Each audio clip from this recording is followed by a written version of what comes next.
So I request everybody to be active because this is going to be a very interactive session, and there will be breakout rooms also. So I would need your active participation. So let me share the presentation. So these are some learning objectives which we are trying to achieve with this session. So what are the commonly used step 3 opioids?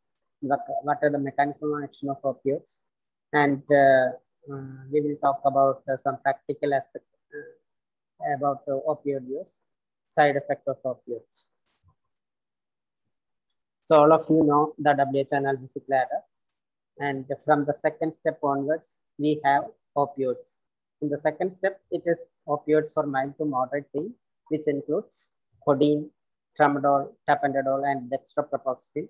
And in the third step, we have opioids for moderate to severe pain, which includes morphine, fentanyl, methadone, and many other opioids which are not available in India. So you have already seen this patient's picture in the last class. All of you know that he is suffering from severe pain. So his problem is he has a carcinoma of the larynx, and now the problem is severe pain around neck. It is 10 by 10. There is no radiation of pain. He is describing it as a sharp pain for the last 2 weeks, and he is unable to sleep. How will you manage this patient? Anybody can answer. Please do it fast.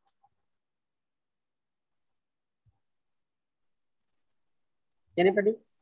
Opioids with adjuvants. Okay. What opioids would you like to give him? Tramadol. Tramadol. Okay. Thank you. Anybody else want to comment? Morphine. Because the pain is severe, 10 by 10. Okay. Thank you, Anit. This patient, as we told in the WHO analgesic ladder, is a 3-step analgesic ladder. And if the patient has severe pain, you can directly go on to step 3. So here it's 10 by 10. So you can directly move on to step 3. So you can give morphine. Okay. So after about 45 minutes, the patient is smiling. So what is the trick here, or how was he able to smile within this short time?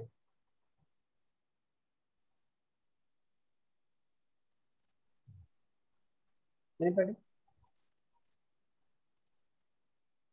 He has got sufficient pain relief with the dose that we have given him. Okay, within 45 minutes, what can I he think give? morphine acts so fast. Okay, this patient received intravenous morphine.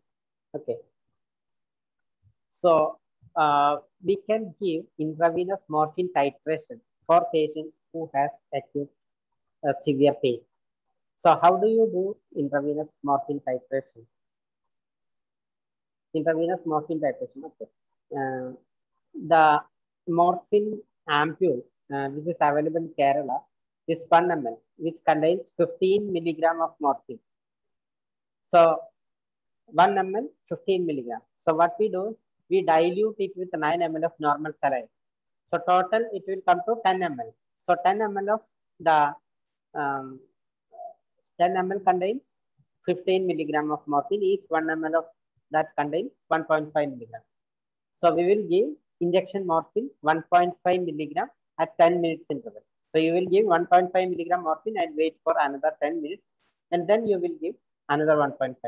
So what is the immediate side effect that you are expecting when you give injection morphine to a patient who has severe pain?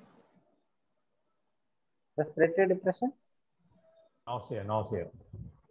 Nausea. Yeah, that's it. So nausea, yeah, can be, but it's not a common side effect. It's a minor side effect. So immediate side effect we are expecting is nausea and vomiting. So what would you give to prevent that nausea and vomiting? Injection is it? Injection. Condensate. Okay. Okay. We usually give injection metoclopramide. We will come to this later. Okay. So Dr. Annie, maybe.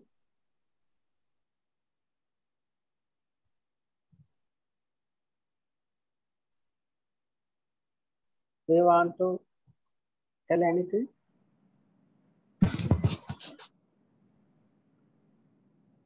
Okay. So you can give injection metoclopramide 10 milligram IV stat, followed by injection morphine 1.5 milligram at every 10 minutes interval. So what is the endpoint, or when would you stop giving morphine to this patient? When there is sufficient pain relief. Okay, suppose you gave 6 milligram of morphine, IV morphine for this patient. Now his pain is 6/10, but he's drowsy. He doesn't have satisfactory pain relief. So what will you do? Start an adjuvant or some. Okay, would you continue to give morphine or will you stop? He will stop often because he's starting to get side effects. Okay, so endpoint is satisfactory pain relief or sleepiness, whichever be the first. So either the patient has should have satisfactory pain relief or the patient has sleepiness. Whichever occurs first, you have to stop. So for this patient who received 6 milligram of morphine and he is drowsy, we have to stop it. Then we have to understand that that pain is not fully opioid sensitive. That's why he became drowsy. So when you proceed with IV morphine titration, you can make a chart like this, which indicates the time, pulse rate, respiratory rate, blood pressure, pain score. Is the patient drowsy or not? What is the injection dose of injection morphine? So suppose this patient came at 10 o'clock and his pain score right now is 10. And you recorded his BP, pulse rate, respiratory rate, and you also looked whether the patient is drowsy. Patient is not drowsy, you gave injection morphine 1.5. Then after 10 minutes, you will again reassess this. And you will ask the pain score. Now the pain score is 7. Patient is not drowsy. So you will give another 1.5. And wait for another 10 minutes. And again, you will repeat this. And you can see after 3 doses, this patient's pain score came down to 1 and patient is not drowsy. So that means this patient has satisfactory pain relief. So you can stop the trial now. So this is one of the endpoint. Either the patient should have satisfactory pain relief or the patient should be sleeping. Here, the patient have satisfactory pain relief. Now pain score is 1. Okay. Now we have to convert. Another question, is this an outpatient procedure or inpatient procedure? Inpatient. Inpatient. Okay, this is not an inpatient procedure. This is an outpatient procedure. You can safely do because we do it even in our community OP settings. So it is an OP procedure. So once you give injection morphine, you have to convert to oral morphine. So this patient received 4.5 milligram of oral morphine, IV morphine. How much would you give orally for this patient? 15 mg. 15 mg? Why 15 mg? 1/3, sir. 1:3. Okay.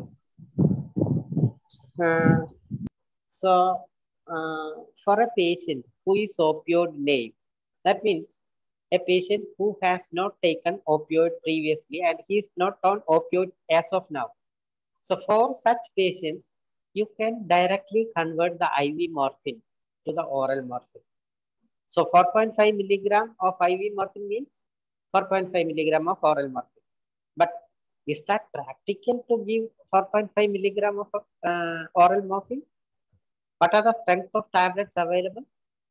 10 and 20. Yeah, I think it will vary depending on the distributors, but commonly available 10, 20, and 50. So we will not be able to give 4.5 milligram. You can round it to the next whole figure, that is 5 milligram. Okay. So this is how you will give morphine. So you will have morphine 10 milligram when the patient wakes up, half. And 10 a.m. you will give another half, 2 p.m. half, 6 p.m. half, and at bedtime 1. So you can see morphine is administered every 4 hours. And you can either give it at 6 a.m., but mostly patients who are in pain will be sleeping at 6 a.m. So you need not call them and wake them up to take morphine. So you can give it when the patient wakes up. And likewise in the bedtime also. You need not wait till 10 p.m. The patient can take it either 9 p.m. or whenever he wants, when he goes to the bed. So morphine has to be administered every 4 hours, and duration of action of morphine is 3 to 5 hours. So that's why we are administering morphine every 4 hours. In addition to this, you can see that at bedtime you are giving double dose. In the morning you are giving half, but at night when the patient goes to the bed, you are giving double dose. And in addition, you can also give SOS dose. Okay, so in addition to the regular dose, you can give SOS dose. So now, there will be many places where intravenous or injection morphine will not be available. In such centers, we can use oral morphine trial with oral morphine tablet. So if the patient is opioid naive, that is, if the patient is not on any opioids as of now, you can start with 5 milligram 4 hourly and SIS. And if the patient is already on opioids, like weak opioids, tramadol, tapentadol, you can start with 10 milligram Q4H and SOS. And now we will move on to breakout rooms. We will have 5 breakout rooms. There are 46 participants. So we will have 5 breakout rooms, and there will be 5 questions. But the group 1 has to do only the first question. Second group will discuss only the second question. Third group will discuss third question. So likewise, fifth group will only discuss fifth question. So I will show you the 5 questions, but all of you please take a photo of this question, because we will not be able to provide it in each group. So please take the photo, and after that we will divide you into groups. So when you move into groups, one of you have to lead the discussion, and please select a leader, and he or she will be representing you after the discussion for sharing the feedback. So this is the first question. You can take a photo of this.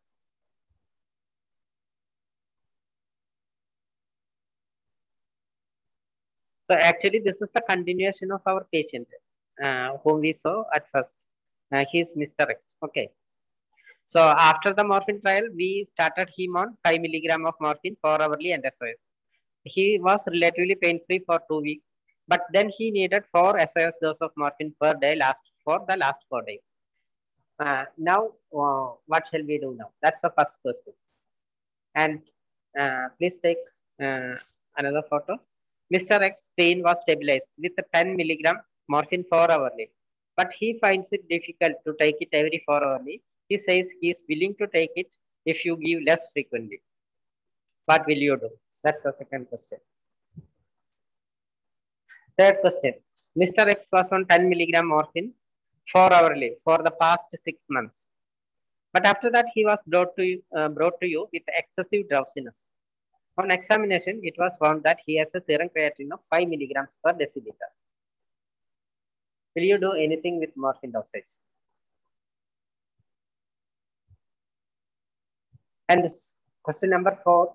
Mr. X was sent home and is now taking tab morphine 5 milligram 8 hourly. After 2 months, he was unable to swallow anything, including morphine. What will you do now for pain relief? So you can give all the options. Okay. And this is the fifth story. Mr. K, 55-year-old lady with carcinoma of the colon, has abdominal pain, continuous on 10 milligram morphine 4 hourly, and she doesn't need any SOS dose. So the doctor asked them to replace the morphine with 25 microgram fentanyl patch. Sorry, it's fentanyl patch. Okay. And next day, the patient reports to you telling that they replaced the fentanyl patch after 5 hours as she had no pain relief. What will you do? So this is the fifth question. So shall we move on to the groups now? So before moving on to the groups, actually we have shared the entire questions in the chat option. Just Okay. copy that link and paste it in your browser. You will see the entire PPT as such. And also we have shared the entire stories in our WhatsApp group too. If there is any confusion between or your photo is not clear, you can use it. I hope Mr. X was started on 5 milligram of morphine 4 hourly at SOS. He was relatively pain-free for 2 weeks. He needed 4 SOS dose of morphine per day after the last 4 days. What shall we do now? Group 1.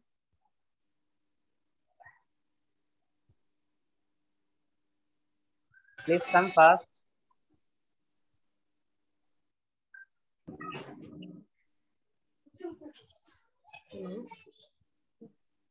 Group 1 leader, can you unmute from your end and speak? So this regular dose we have to increase to 7.5 milligram. Then SOS dose also we have to increase. So can you explain why you want to increase and what is the criteria for increasing the dose of morphine, etc.?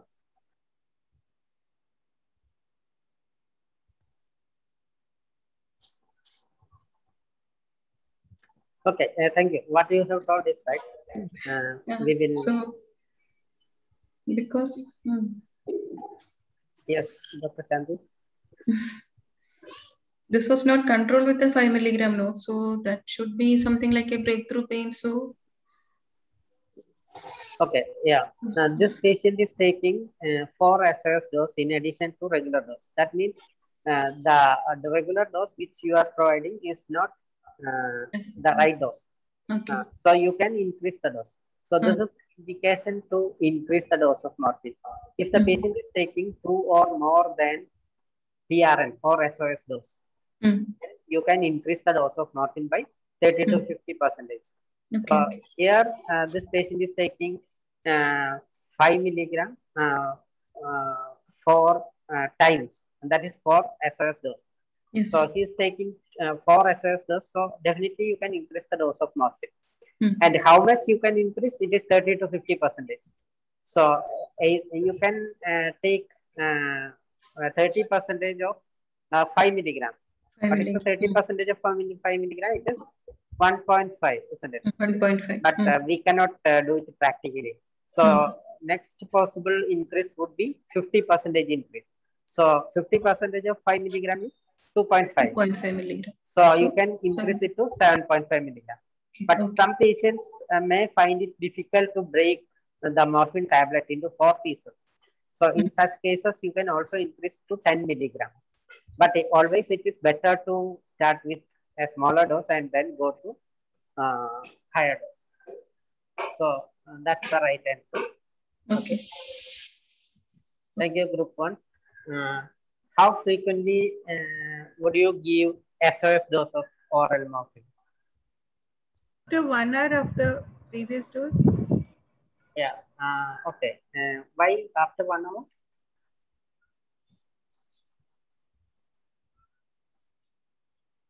Okay. You are right. But we will see why it is after 1 hour. Okay. So we have to go into some pharmacology of morphine. So this is the plant from which you will get morphine powder. So the scientific name is Papaver somniferum, or it is known as poppy plant. And opium is the most important alkaloid present in this plant. You can see the flower and the seed-like thing, which is known as pod. So this poppy is legally cultivated only in 3 states in India. I am saying legally cultivated only in 3 states. That is UP, MP, and Rajasthan. And you can see the farmers will make small cuts on the pod. And from this, the sap will ooze out. They will collect it, dry it in sunlight, and will transport into government and opium alkaloid factories, from which they will make morphine powder. And they will distribute it to various pharmacies where they will make morphine tablets or capsules or syrup. Okay, so actually all the parts of this plant are contains opium, but most abundant in the sea, this pod. And actually, the International Narcotic Control Bureau, they decides which country should make opium from which part. So most of the countries in this world are signatories to the Narcotic Control Bureau, International Narcotic Control Bureau. So they are the deciding factor. Okay. So morphine, it is a weak base and it is hydrophilic. So it is water soluble. So because of this water solubility, it will take longer duration for onset of action. But because of that only, it has a longer duration of action also. So slow onset and longer duration of action. And it is absorbed from the upper small intestine.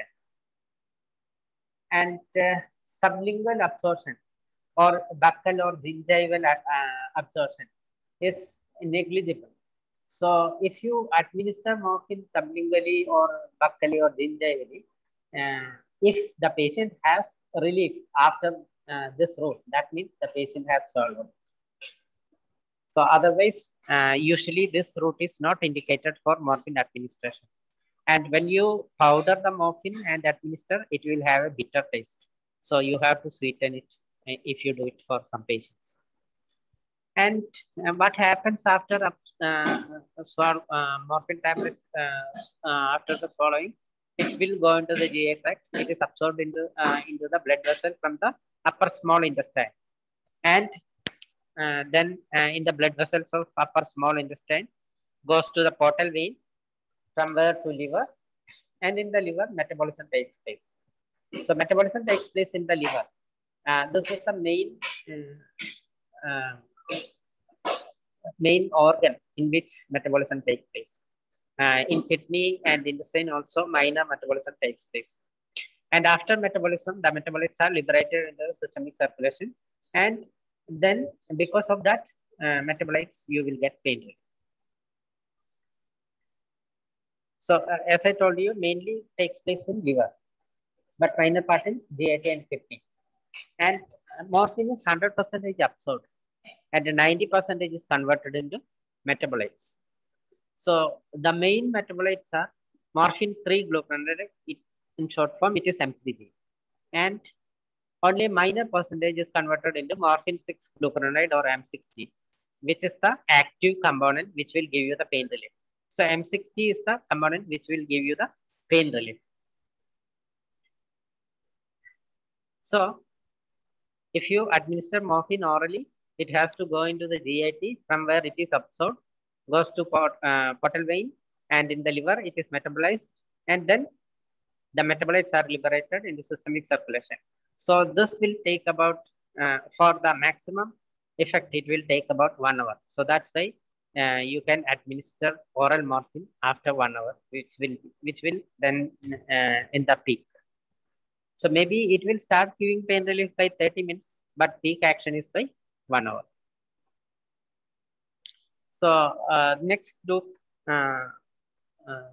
Mr. X pain was stabilized with 10 milligram morphine 4 hourly, but he finds it difficult to take it every 4 hourly. He says he is willing to take it if you give less frequently. What will you do? So the leader of Okay, okay. May I?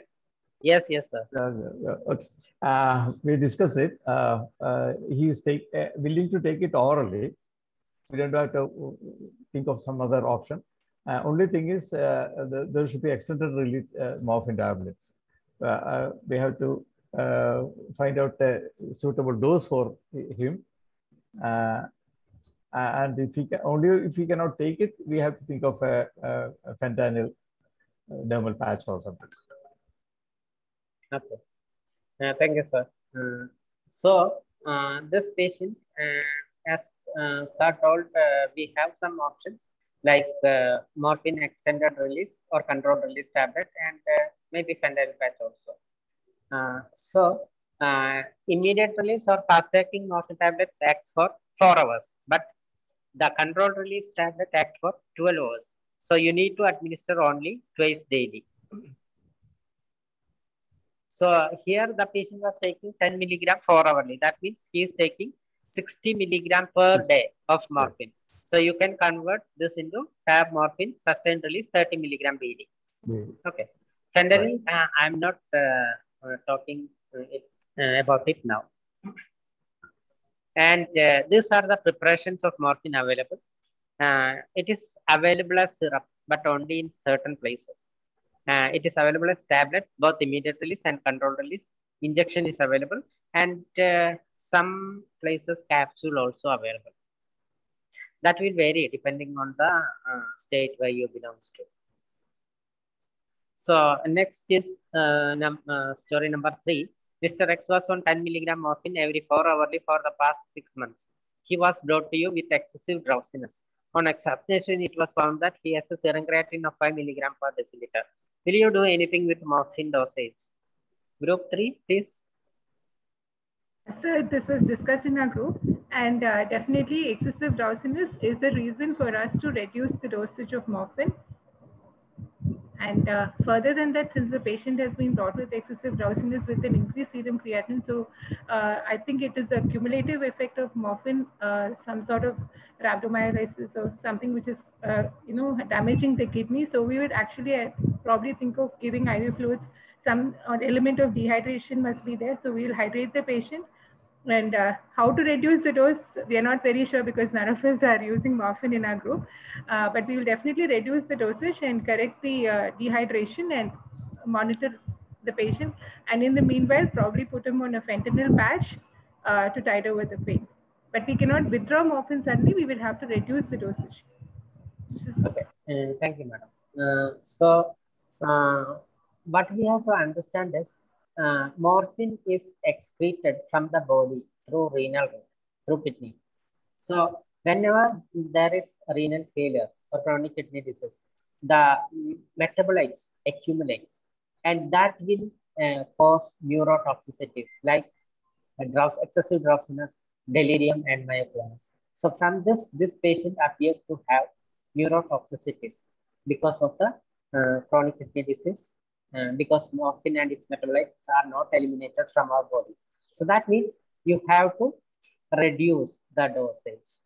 But here you can also reduce the dosage and decrease the frequency of administration. So instead of maybe we are giving normally 4 hourly, you can make it TID or maybe BD.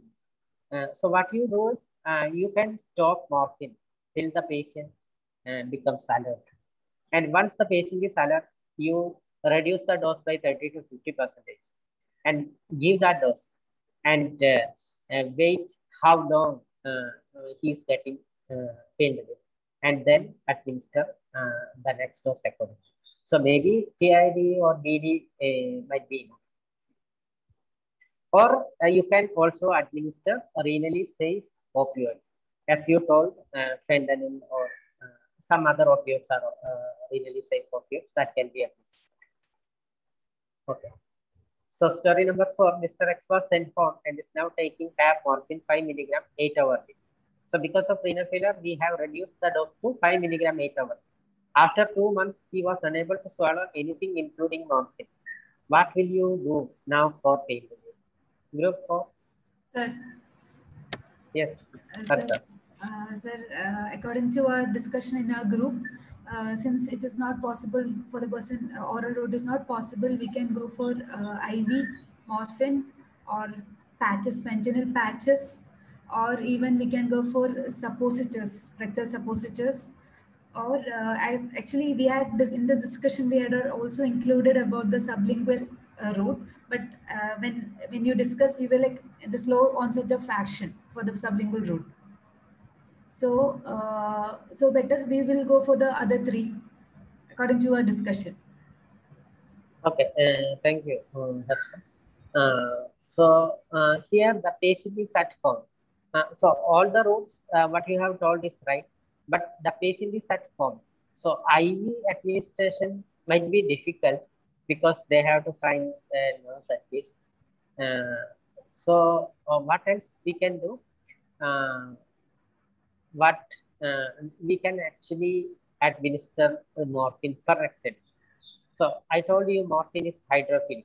So the immediate release tablet, 5 milligram, you can put 2 drops of water and make it as paste and rub it over the rectal mucosa. So rectal route is as equal to oral route.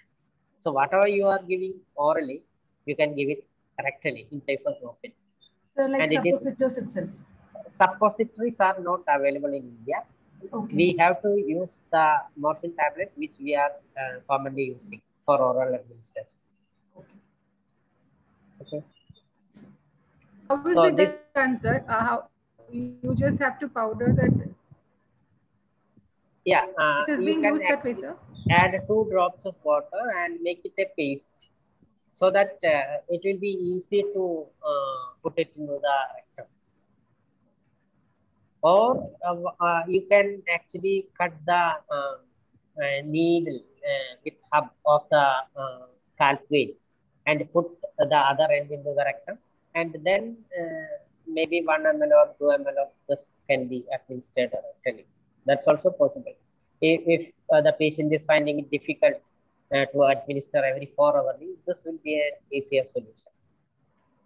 In West, they have rectal catheters, etc., but this is the practical thing that we can do. So morphine can be administered intravenous or subcutaneous. As you know, orally, correctly, epidural, intrathecal. So oral route is a common route, followed by intravenous and subcutaneous route. Rectal administration sometimes may be culturally a problem. Some patients may not like it to take medications rectally. Those all are problems, but we can always keep in mind that morphine can be administered rectally. So this is okay. So we are going to give 5 milligram rectally 8-hourly itself. And this is story number 5. Mrs. K, 55-year-old lady with carcinoma of colon, has abdominal pain, continuous 10 milligram morphine, and she doesn't require any SOS dose of morphine. A doctor has asked them to place 25 microgram patch, but the patient is reporting to you next day, telling that they have replaced the fentanyl patch after 5 hours as she had no pain relief. What will you do now? Group number 5, please.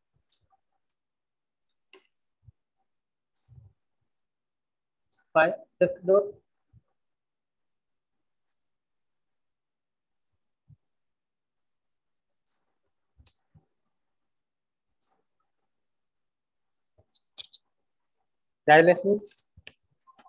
Group 5 members, can you speak up? Like we had Dr. Bipin, Dr. Sheila, Dr. Gokul, Dr. Manju, Dr. Meera in that group, Dr. Sneha, Vishal. And so who among you were the leader? Okay, ma'am, I'll speak. Yes, Dr. I feel we should, I don't know why the doctor had asked them to go with the fentanyl patch, because she had good relief with morphine, oral morphine. What was the indication to shift her to fentanyl patch? Just, I'm not sure of that reason. So we should shift her back to the oral morphine, I mean, because she was good. I mean, she was pain-free with oral morphine. Okay. Okay. any opinion from any other groups? Or we can, maybe she's anxious, or we have to rule out her anxiety or add some anti-anxiety tablet or something. We have to find out, I mean, why she had no relief. Maybe we have to assess her pain again. Okay. Thank you. So, anybody else has any opinion? Fentanyl patch will take some time to act, 24 hours. So, in the meantime, oral morphine should be substituted in that time. Yeah, thank you, sir. So, this is something which we need to be aware of. Fentanyl patch, how it works. Actually, when you apply fentanyl patch, first it will create a subcutaneous tissue depot. Because it is lipophilic, it will create a subcutaneous tissue depot. And from this subcutaneous depot, fentanyl will be liberated constantly into the bloodstream. So this will take about 8 to 12 hours. So for the first 8 to 12 hours, you have to continue with the opioid, what the patient was taking previously. So you have to give here morphine because the patient was taking morphine 10 milligram per hour. So maybe for the first 8 to 12 hours, you have to give morphine. But this patient removed the patch after 5 hours. This is practically, I have seen this was happening. And patient came to us telling that that doctor told me to put fentanyl patch, but we removed it because there were no proper explanation. So this is what you have to understand. And in this patient, what is the indication? As the group 5 told, there is no indication to put the patient on fentanyl here because the patient's pain is stabilized with 10 milligram of morphine. The patient also didn't need any SOS dose.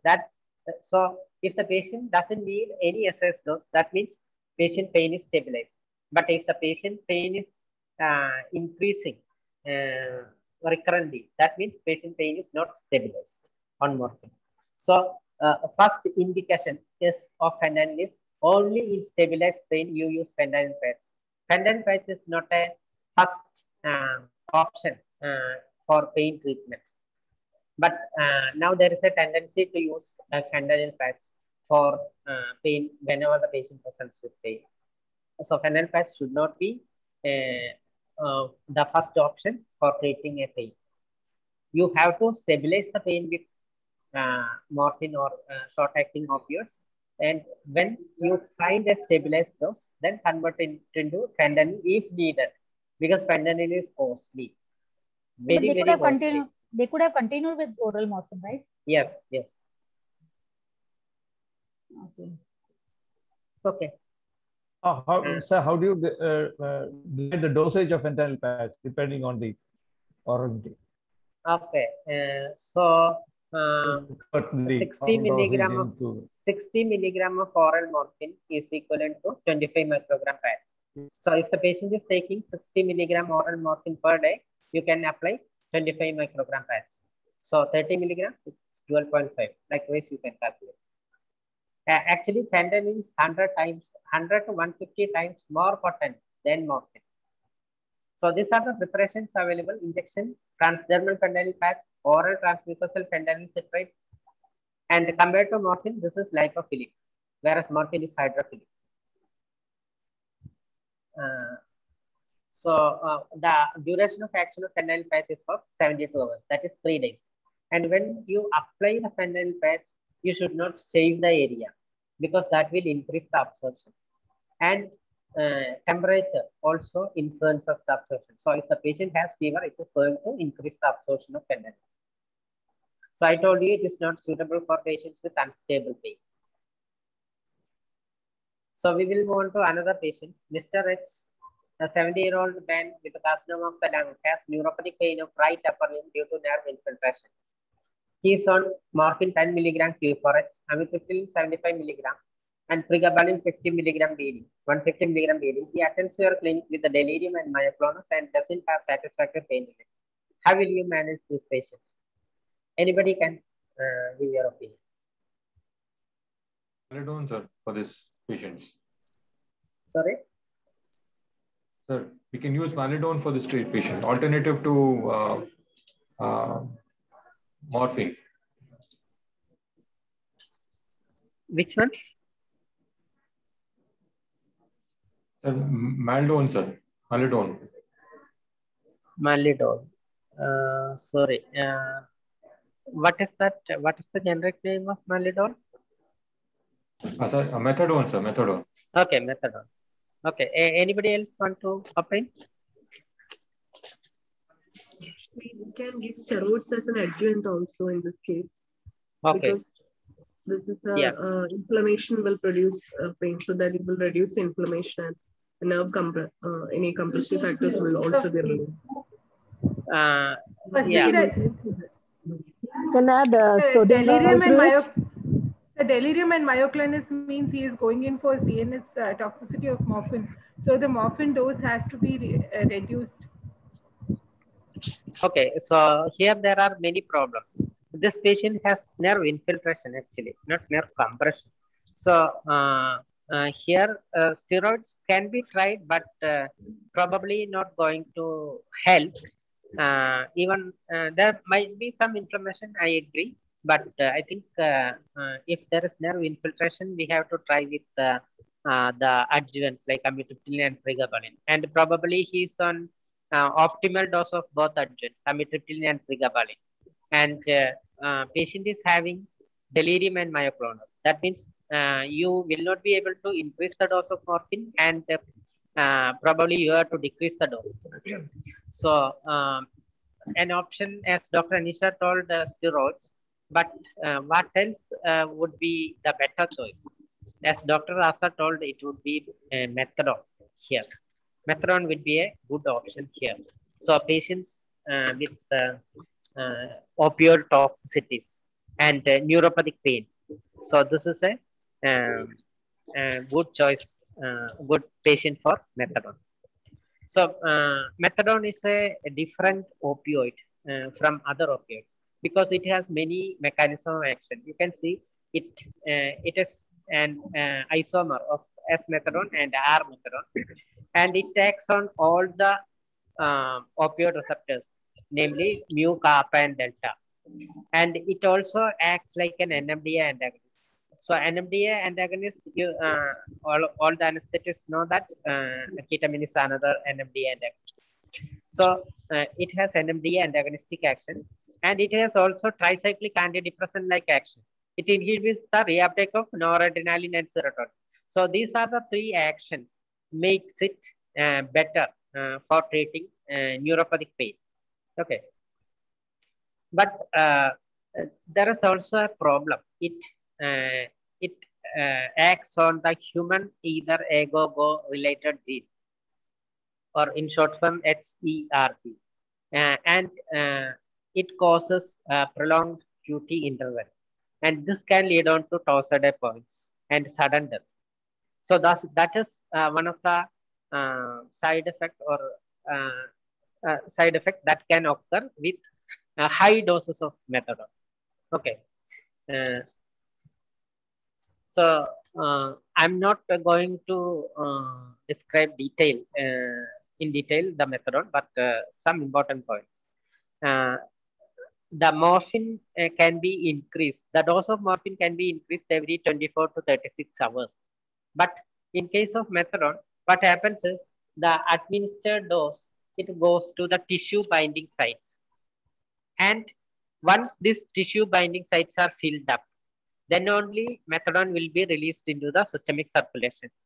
So to fill the tissue binding sites and release into the systemic circulation, it will take about 5 to 7 days. So only after 5 to 7 days, you can increase the dose of methadone. It is not like morphine. Okay. And the duration of action of methadone is 8 to 12 hours. So you have to administer only BED or TID. And the excretion is mainly through bowel. So it is safe in renal failure. So this is a safe opioid that can be used in chronic kidney disease. And if you want to know more about methadone, there is a supplement. This is free. You can download from Indian Journal of Palliative Care. This is the Actually, Indian authors have come up with a series on methadone. And this is another good paper that actually we will send this. What are the indications for using methadone? So if the patient has opioid toxicities, you can change it to methadone. So this patient has opioid toxicities of morphine. So you can change it to methadone. Neuropathic pain and opioid-induced hyperalgesia or tolerance, chronic kidney disease, allergy to other opioids. Some patients will have severe itching or any other, even anaphylaxis to it can occur rarely. So for those patients, we can convert them into methadone. And what is the dose of methadone? In opioid-naive patients, you can give 2 to 7.5 milligram methadone per day. And if the patient is already on opioid, and if the patient is taking less than 60 milligram of oral morphine per day, you can start with the 2 to 7.5 milligram per day. And if the patient is taking 60 to 199 milligram, and if the patient is less than 65 years, you have to convert using the conversion factor of 10. So 60 milligram of, or suppose the patient is taking 150 milligram of oral morphine, you have to divide it by 10. That is 15 milligram of methadone per day. So 5 milligram PID might be enough. What is opioid hyperalgesia? When you give more opioids, at first there will be some pain relief, but after some time, when you increase the dose of morphine or like opioids, what happens is the patient will not have enough pain relief, and instead there will be more pain. Okay, so this is a rare thing that can occur with large doses of opioids. Opioid-induced hyperalgesia. Methadone is it available, sir? Methadone? Methadone is available in India since 2018.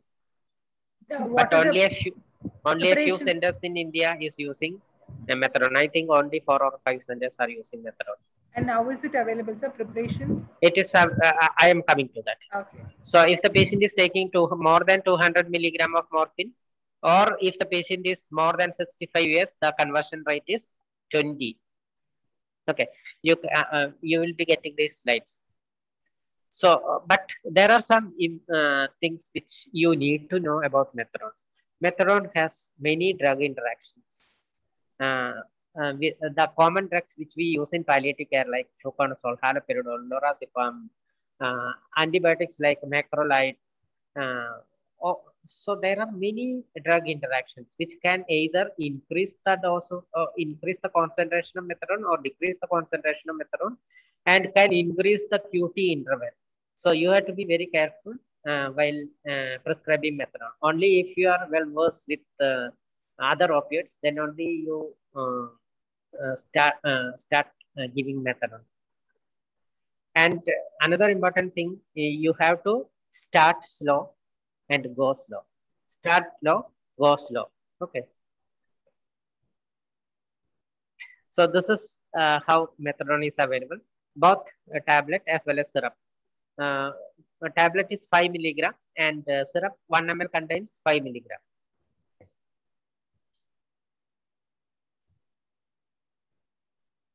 And this is another patient story. Mr. P, 70-year-old man. What's the cost of methadone, sir?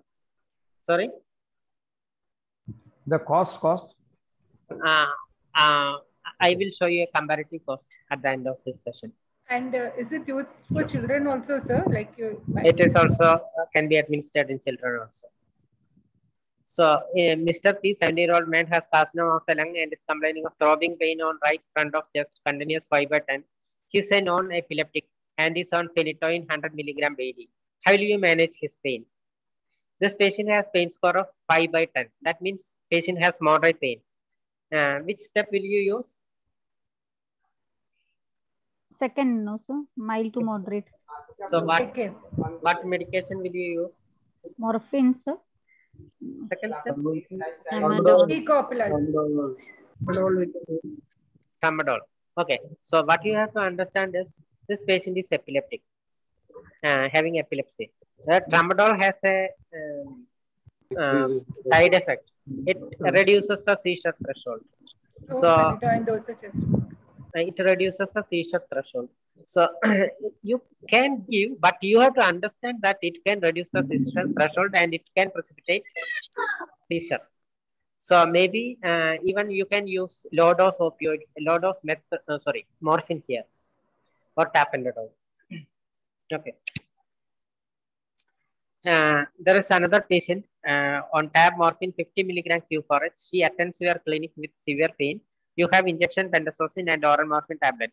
How will you manage?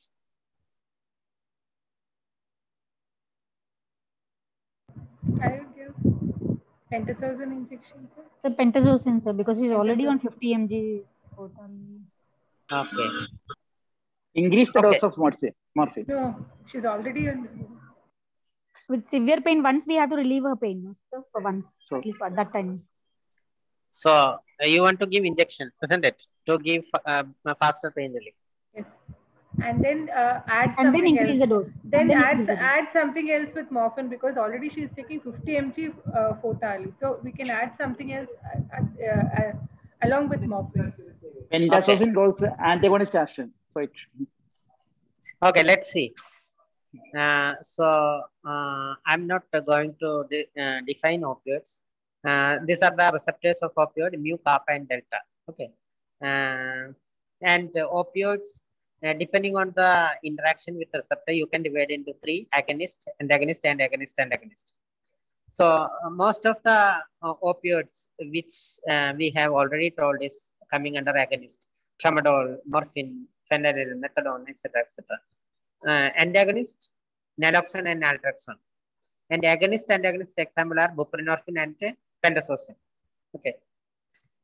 So what is an agonist? So this is an agonist. Suppose this patient has this much pain up to here. Okay. And in the x-axis it is the dose. Suppose you gave this much dose of an agonist, that is 1 milligram of morphine. You will get this much pain relief. And you are increasing the dose, you will get this much pain relief. And theoretically, when you increase up to here, you will get complete pain relief. So as the dose is increased, you will get corresponding pain relief. So there is no ceiling effect for analgesia. Okay, so this is the property of agonist opioid. There is no ceiling effect for analgesia. And look at here in the agonist and agonist curve. You can see buprenorphine or pentazocine. When you increase the dose, you will get corresponding pain relief. But it is up to a point. Up to this point, when you increase the dose, you will get corresponding pain relief. After this, even if you increase the dose, you will not get corresponding pain relief. The curve plateaus. Okay, that means this group of drugs have ceiling effect for analgesia. So that's the main difference between agonist and agonist. So pentazocine is an agonist and agonist.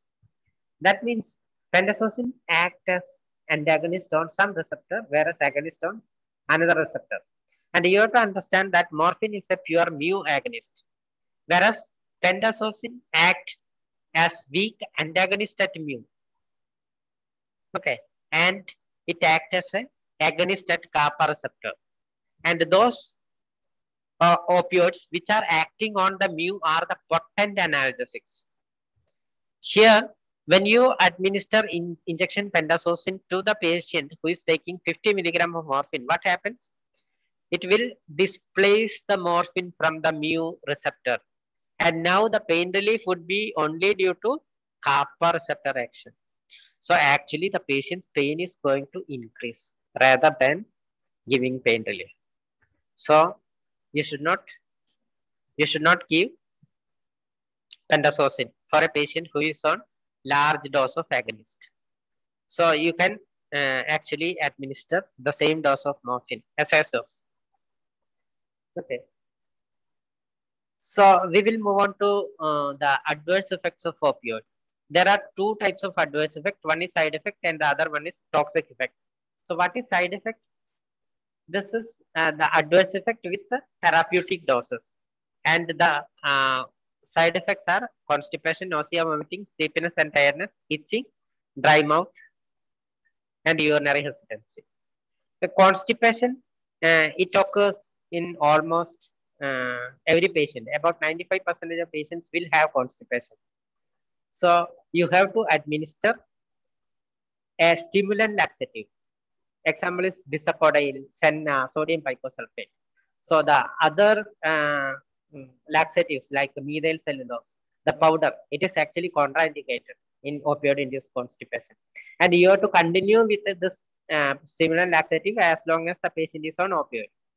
Nausea and vomiting occurs only about in 1/3 of the patient, and that also for the first 3 to 5 days or maximum for a 1 week. And after that, it is self-limiting, and it is mainly due to stimulation of chemoreceptor trigerzone in the brain, and it can also stimulate vestibular apparatus, which can also produce vomiting, and also because of reduced bowel motility. Okay, so these are the 3 factors which can lead to nausea and vomiting. So either you can give D2 receptor antagonists like haloperidol, metoclopramide, domperidone, or 5-HT3 antagonists like ondansetron, granisetron, etc. And sleepiness and tiredness, this is also self-limiting. It occurs only for the first 1 week, and after that, that will be over. Itching, dry mouth, urinary hesitancy, these are rare side effects. And toxic effects. Toxic effects means these are the adverse effects when you give opioids in a dose more than the required dose. So the signs and symptoms of toxic effects are delirium, myoclonus, drowsiness, and maybe pinpoint pupil also. So if it occurs, you have to reduce the dose of morphine. So this is one of the worry for most of us. Opioids producing respiratory depression. As we don't have time to discuss, I am just going to tell you what happens. So opioids, you can see this is a systematic review, which says patients take their medication mainly by mouth combined with a normal gradual increase in dose ensures that respiratory depression is unusual. Okay, I haven't seen any case of respiratory depression in my last 16 years of palliative care experience. So it is very, very unusual. And it continues to say that when respiratory compromise occurs, you have to seek an alternative explanation, such as pulmonary embolism, pneumonia, or cardiomyopathy, or co-administration with another sedative medication, such as benzodiazepine. Okay. And this is another problem for most of us, opioids causing addiction. So we have to understand that substance abuse as a result of medical use is low.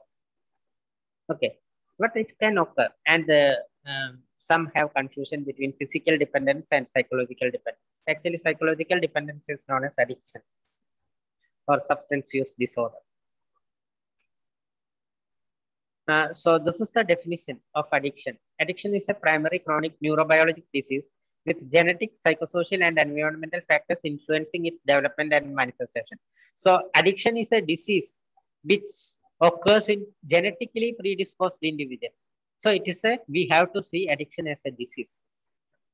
I'm not explaining it. And physical dependence. So we know that when we take medications, many medications, the sudden stoppage of that medication can cause some symptoms which are known as withdrawal symptoms. So even if you suddenly stop atenolol, it can cause increased heart rate and problems like that. So here, likewise, if you stop morphine or any other opioid after consumption of at least 1 month, it can also cause some problems. It is not equal to addiction or psychological dependence. This is only physical dependence. So you have to reduce the dose of, taper the dose of opioid and then stop. Then this physical dependence or withdrawal symptoms does not occur. So this is the pharmacoeconomics of opioid, which you have to understand because we usually give prescription for the patients and they may come and tell you, I don't have any pain relief, but they may not have enough money to buy this. So I have given the equal cost of morphine, tramadol, fentanyl patch, and methadone. So 5 milligram morphine 4 hourly, it will cost only 3 rupees 50 paise per day. But tramadol will take about 24 to 50 rupees, fentanyl patch 250 to 400 rupees, and methadone 4 rupees 50 paise. So this is something you have to keep it in your mind. So thank you. We exceeded our time.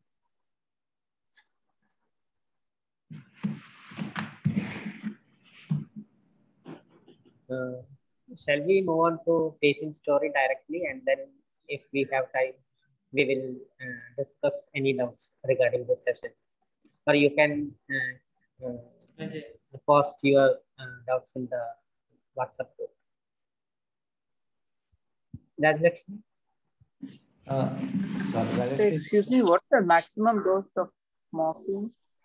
Okay, so I'm not asking anybody because we don't have time. Actually, morphine doesn't have maximum dose. The dose which is required for the patient for pain relief is the maximum dose for that patient. Actually, I had a patient who was taking 450 milligram 4 hourly, and he was a practicing lawyer. He actually take morphine and goes to practice in the court without any problems. Thank you.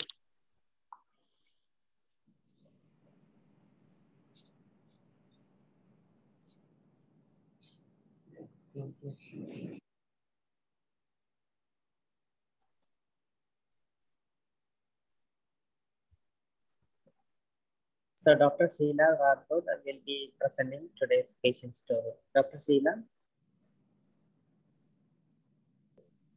Sir, is it okay if I keep my video off? There's some internet issue. Will that be okay? Yes, ma'am. Or should I? Yeah, you can go on. Keep Yeah, your ma'am. video. Yeah. Next page. Okay, so she's a 58 years old female. Her diagnosis is hepatocellular carcinoma with secondary metastasis. Next one. So her presenting complaints were she had severe pain lower back and mid back. Then there was pain in her left inframammary area. She had both calf muscles pain, and the pain was increased more whenever she was doing any activities like coughing, sneezing, deep breathing, or when she was turning around. She had weakness, loss of appetite, and the cough initially was less. I mean, she had occasional cough, like once in a while she used to cough. Next one. History of illness. So she's a known case of cirrhosis of liver, hepatitis C since 2004. She was diagnosed with HCC in May 2016. She underwent a live liver donor transplant in 2016 July, and then she was put on immunosuppressions. Her AFP repeated after 1 month of her liver transplant was normal, her AFPs. But in Jan 2017, she developed sudden onset of severe pain back. So she underwent a PET scan, and the PET scan revealed, first she underwent an X-ray. So X-ray was there, they had a doubt. Then she underwent a PET scan, and it revealed lung and skeletal metastasis. For 2 months, she underwent oral chemotherapy and radiation. After that, there was no such improvement. Her AFP levels were still raised. She was not relieved of the pain and all. So they told that now we will go for palliative care. I mean, no more treatment and no more chemotherapy or radiation. Not no more treatment. Go for a palliative care. General condition was moderate. Her vital parameters were always stable. Her blood pressure 130, 80, respiratory rate of 14. Her oxygen levels initially were 98%. She had bilateral basal crepes, and but there was severe tenderness at L4, L5 region at her inframammary area and at left infrascapular region. Next. So we just did routine blood investigations. I mean, during chemotherapy radiation also she was going through, and this also we did. And all her routine parameters were normal. Her CBC, liver function test, and liver function test. She had mild elevated liver enzymes, but her bilirubin was normal. Her creatinine was normal. PET scan definitely it revealed secondary metastasis in lungs and dorsolumbar and L5 spine. And then treatment modality, we have started on pain management with opioids, antiemetics, laxatives, nebulization, steroids, diuretics, IV fluids, we had given it twice, protein supplement, physiotherapy, and hot and cold fomentation. Psychosocial aspects was like, she was from Salem. Her daughter used to stay in Mumbai. So she didn't want to get hospitalized. And the day she knew that she was diagnosed with HCC, her only one thing was that don't get me hospitalized for whatever reason. I mean, I don't want to go to hospitals. And she also took a promise from her daughter for the same. She was tired of so many medications. She knew that she's diagnosed with metastasis, but somehow she wanted to get well and go to her daughter's place in Mumbai. She didn't want to stay back in Salem. She wanted to go to Mumbai and was always hopeful that she will recover. She had that inner hope that she will recover one day. I mean, and didn't like people in Salem. I mean, the community people, if they visited her, she was like, she used to get upset or irritated because most of the time they used to sympathize with her. But when her family used to, she had a very big family, 4 brothers, 4 sisters and all. So when they used to come and stay with her, she used to be very happy and she used to be happy with them. Her husband, he usually avoids sitting next to her because she's been an active lady throughout her life and couldn't see her sick. So and maybe she never expressed, but maybe that could have, she would have, I don't know. I mean, she would never express that my husband is never sitting next to me, but he never used to sit because like he couldn't see her sick. And she had a very, very strong family bonding, her siblings, her children. Like she used to stay in a joint family. So there are a lot of people to take care of her. And in that process, maybe her husband was left alone because there are so many of to take care of her actually. Financially, she belonged to a very stable, they were a stable family financially. There are no such financial issues. Next. Okay, so we started on Ultraset initially when they told for palliative care. We started with Ultraset TDS and then we changed to 4 times. Twice she was given a short course of steroids for Omnacotil, TDS for 5 days when she had severe pain. And the routine antacid and pulmoclear is acetaminophen, N-acetylcysteine. Ondem was when she was having Ultraset, we used to give Ondem SOS.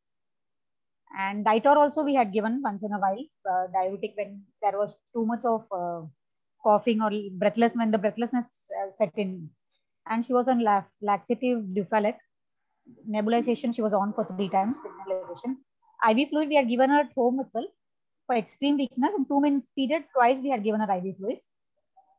And when we had given IV fluids, we used to give IV steroid and IV Ondem and IV Deriflunomide.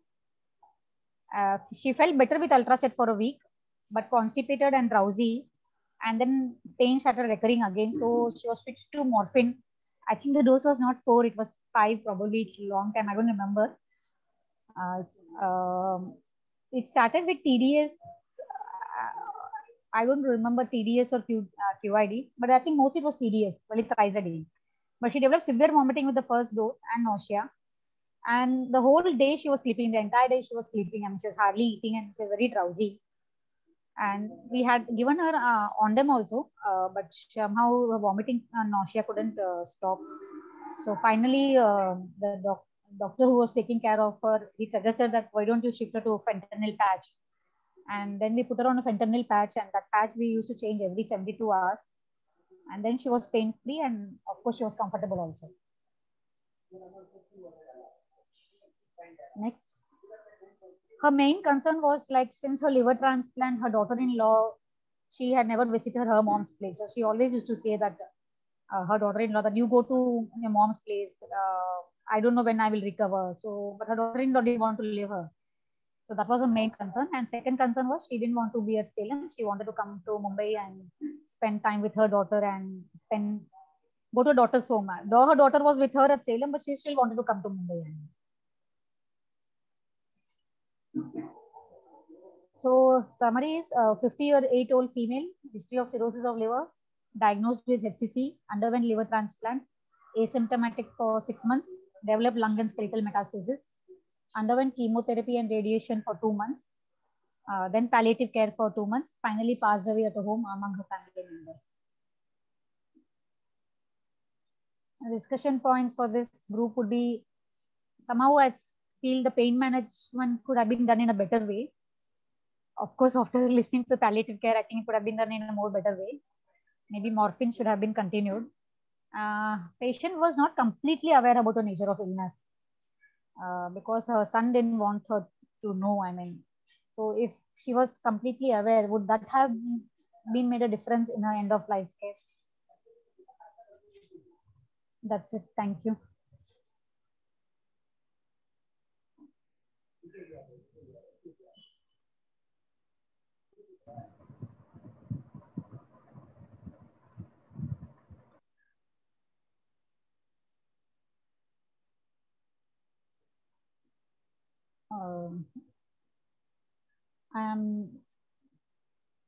I'm done, sir. I mean.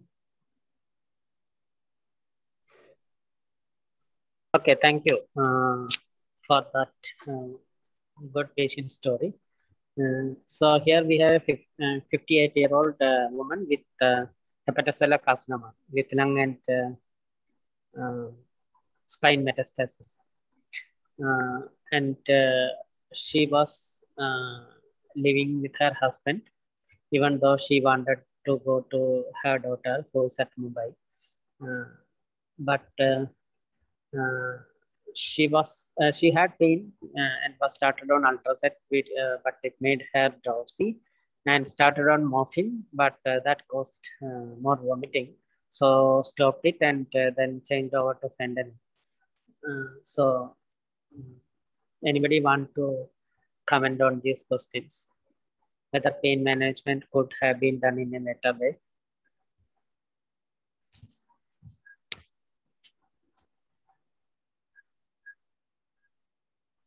Anybody? So I had a doubt regarding when it comes to explaining to the patient about the nature of their illness. Do we finally end up listening to the relatives, or do we still let the patient know about the full degree or the full intensity of the illness, especially terminal illnesses? Whose views do we respect more? Yeah, somebody can try to answer that question. Sir, I think we should listen to the patient. Sir. The patient has full right to know about her disease. I mean, yeah, we should respect her wish, her decisions, her this thing, and we should also listen to the relatives and why are they worried? I mean, what's the point? I mean, why do they don't want to relieve it to the patient? I mean, what's their concern? I mean, what's stopping them? I mean, but patient should be known. The patient has a right to know about her disease. Okay. Anybody else? Anybody else? I also feel that the patient has every right to know about her condition, because she seems to be, especially this patient, because she seems to be an intelligent woman, and she's capable of making her, though she knows that she's got metastasis, maybe if she was made aware that that there is, I mean, she could have a better quality of life during the time that she had. Maybe she would have been more, she could have taken a decision to go to her daughter's house and stay. She would have been more affirmative about that. Now she's gone away with that feeling that she wanted to go to Bombay, and she has not been with her daughter. So No. Excuse me, doctor. Her daughter was already staying with her there. Her daughter had gone on. She was visiting there.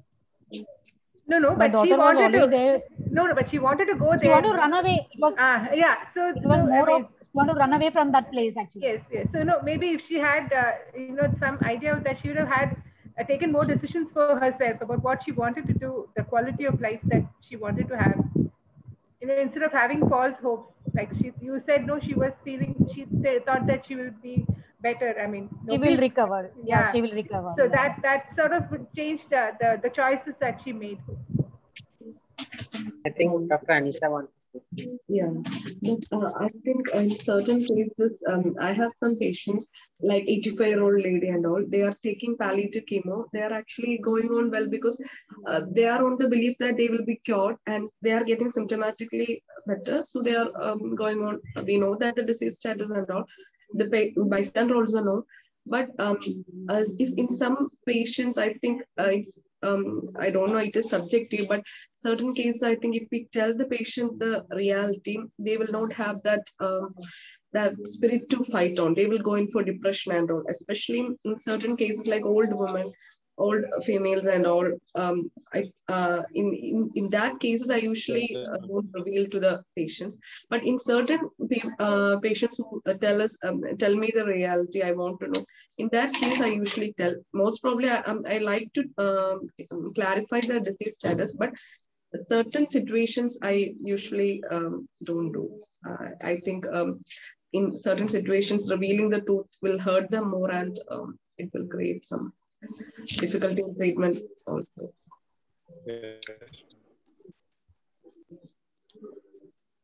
Dr. Durgan, do you want to tell anything? No, so actually there was a good point actually both of them, because there are certain patients that we see who at the end of life you'd want them to have a peaceful departure. And sometimes bad news also, we have been very honest with them, but it somehow makes the situation even worse. And then we rethink about why we at times was it necessary to be truthful in such situations. That's why I wanted to put the question forward. I guess it depends on the patient as well, how much they can take, because some when we're ensuring end of life care, make sure that they're psychologically, emotionally also healthy or well off. So sometimes the truth itself can hurt them. So yeah, that's basically I wanted to hear everyone else's opinion on that as well.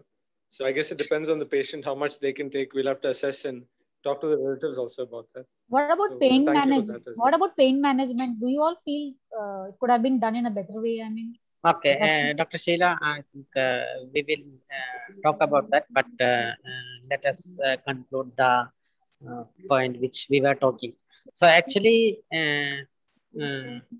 I saw that Dr. Angela has written patient's autonomy. So if you look at the ethics, we will have a detailed discussion on this on communication session, but I just want to summarize some things. So in ethics, if you look at, there are mainly 4 ethical principles, and one is autonomy, that is respect the patient wish. You can respect the patient wish if the patient have all the details regarding their problem. But what happens is, I think, I don't know who spoke first. Was it Jordan regarding the family's autonomy?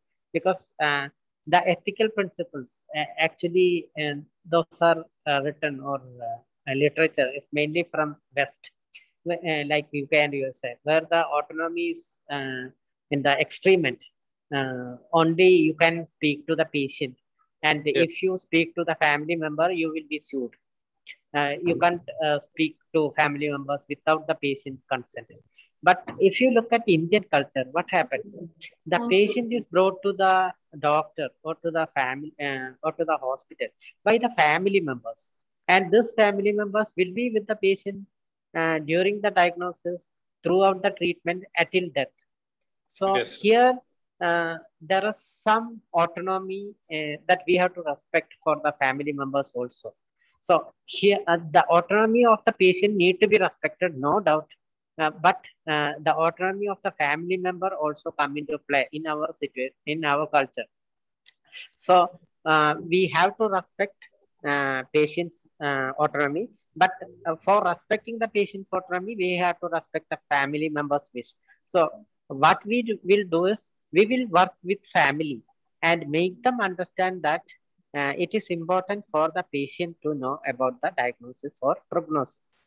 And it depends on the patient how much they want to know. And actually, communicating bad news, we have another session. So we will understand how we are going to understand the patient want to know and how much he wants to know, etc. So I am not going to talk about that now. Patient actually we don't know how much is the insight of the patient, even though Dr. Sheila was telling that the patient knew about the diagnosis, but how much about the prognosis, we don't know. Probably she might be knowing. We can't assume, even though, because she does not want others to come to see her. Things like that, maybe. And also some people will act like, no, I don't know. Because even if they know about the prognosis and diagnosis, they will act like that. It is a coping mechanism. That's the way they cope with the disease. And many of us will be like that in such situation. And so all this will come later for detailed discussion in communication session. So I would move on to the next question, whether pain management could have been done in a better way. Anybody else? Anybody has anything to suggest?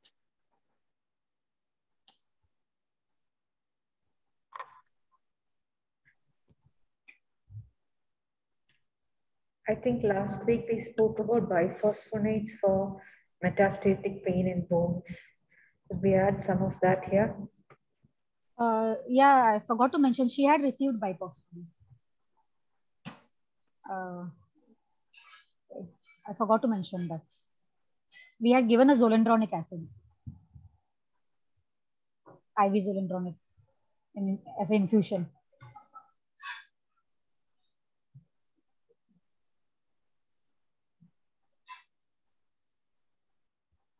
Any more comments? I think she should have been started on antidepressants or anxiolytics for the time being, because she had a very high concern about the family, which was.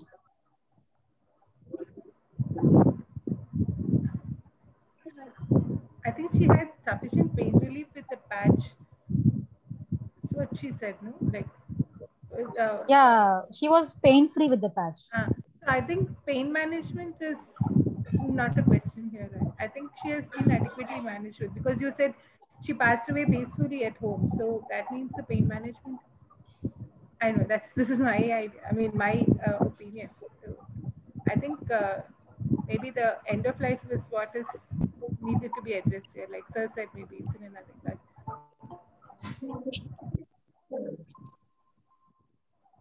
Okay, so here, Dayalakshmi, can you come to the previous slides where the medications was given? Next, previous. Yeah, here the patient was receiving Ultracet, TID, Amnacotil, Pulmoclear, Ondam, Ditor, Dufalac. So the patient was on Ultracet, but that made the patient drowsy. So was it during the initial days? As I told you, when you start on opioids, a patient can be drowsy for the first 3 to 5 days or for 1 week, but it will not be too much drowsiness. We will be able to wake them up. So is it because of that, or is it because of some other reason? And when the patient was started on morphine, again the patient was sleeping entire day, and nausea and vomiting also. Opioids can produce nausea and vomiting due to 3 mechanisms.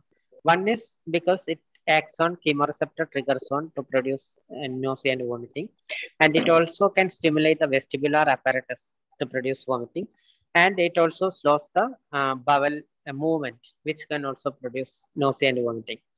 So here I see that ondansetron was given. Ondansetron is something which is usually given, but one of the side effects of ondansetron is constipation. So that also we have to take into consideration. So what here maybe if haloperidol or metoclopramide was given, will it be going to relieve the nausea and vomiting? Because we have to see the reasons why this patient is having nausea and vomiting. One might be the opioid. What are the other reasons in this patient that can produce nausea and vomiting? Metastasis because of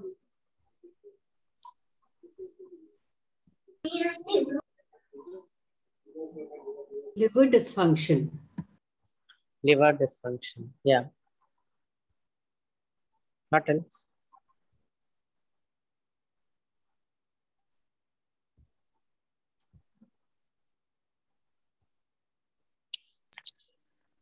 He can. Omnicotil.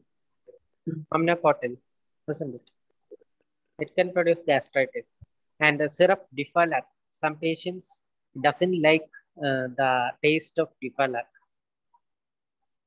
And whether there was any oral thrush, because it is very common in patients having immunodeficiency. So we have to look at these causes of nausea and vomiting. Morphine, if I told you, it can produce some drowsiness in the initial days. So I don't know whether we can continue with the morphine. Maybe if the renal functions were okay, we might have tried her on NSAID because she had spine mets, bone metastasis.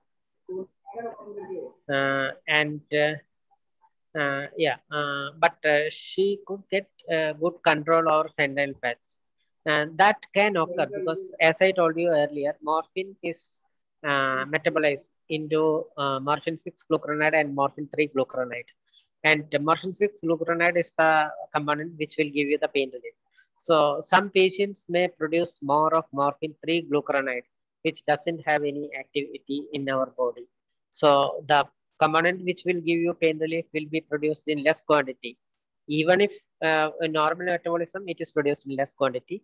So if morphine 3-glucuronide is produced more, that can also be a cause why morphine did not give proper pain relief. So, but fentanyl patch and methadone are the two options. And NSAIDs also could have been tried along with paracetamol. So, but then in liver dysfunction, we can give NSAIDs? Liver dysfunction, we can use NSAIDs. In liver dysfunction, it is because of the hepatorenal syndrome we are more worried about. And paracetamol, we can definitely use up to 3 grams per day. Ultracid is a combination of tramadol and paracetamol. Yeah, it's 325 milligram of paracetamol only. It's so that will not give pain relief. So you have to use paracetamol according to the body weight of the patient. Right.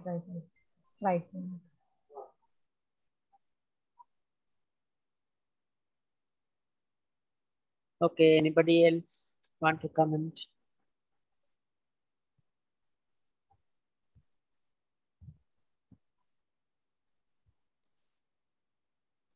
Raglashmi, can you unshare the screen?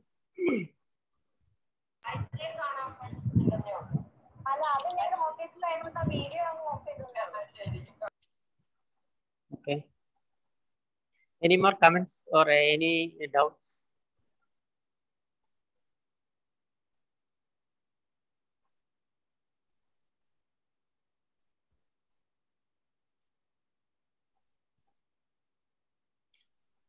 And definitely, if the patient want to know more about her disease, we should have given more information, and that can make a lot of difference for the patient and family. Even the communication between the patient and her husband can be much better if they know each other about the disease. And a patient would be able to complete her last wishes, etc. There are many advantages of communicating the bad news. One more thing I wanted to say, they said at the end, after they exhausted everything, they said, okay, you can go to palliative. But I remember in the first class, it was told that palliative care should start at the time of diagnosis. So probably if the patient was, simultaneously treated with the palliative care physician also, she would have had more of emotional support throughout her treatment.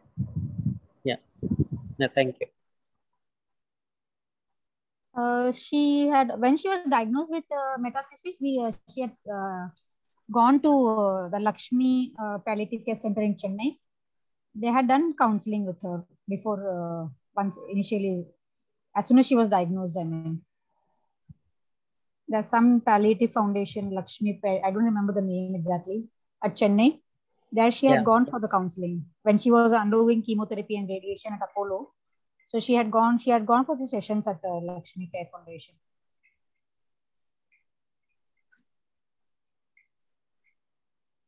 Okay, I think we will wind up the session for today.